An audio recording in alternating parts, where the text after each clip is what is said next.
This is a video on your conditioned self, or what your conditioned self is.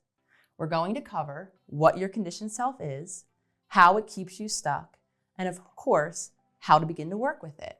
So first of all, what is a conditioned self? A conditioned self is our habitual thoughts, feelings, and behaviors that are based on our lived experiences, stored in our subconscious mind, and for many of us, become the autopilot that we shift into upwards of 90% of our day.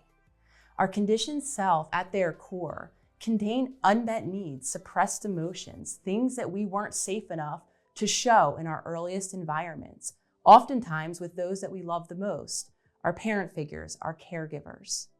Our conditioned selves also contain the habitual ways that we attempted to cope with those unmet needs. When we're not conscious, many of us are going through our day living not as our authentic self, but instead as these assumed roles, these conditioned selves, whether it's the overachiever, the caretaker, the people pleaser. We shift into this state again as a habit that formed at a time based on our lived experiences when our needs had gone unmet. These, of course, become problematic because they're not honoring our authentic needs. They, again, are based on our conditioning. So what do? How do we begin to work with our conditioned self? We want to empower ourselves beyond our conditioning with 2 steps.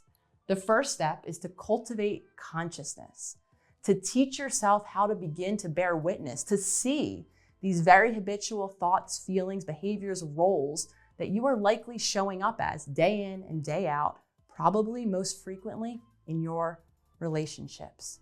When we become conscious, we then gift ourselves the opportunity to take step 2, to be able to integrate these selves. What does integration mean? Integration means honoring the deeper unmet needs. Again, we adapt it into this self because needs have gone unmet.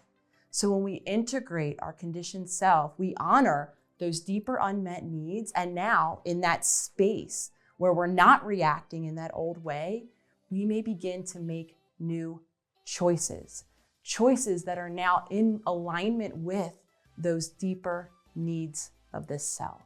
Now, again, this is a practice. These 2 steps don't happen overnight. For many of us, we've been living in these conditioned selves for a lifetime. So for many of us, that means focusing in on step 1, becoming conscious, without judgment, of course, learning how to bear witness to all of these conditioned roles you've been playing. That then will set that foundation for step 2.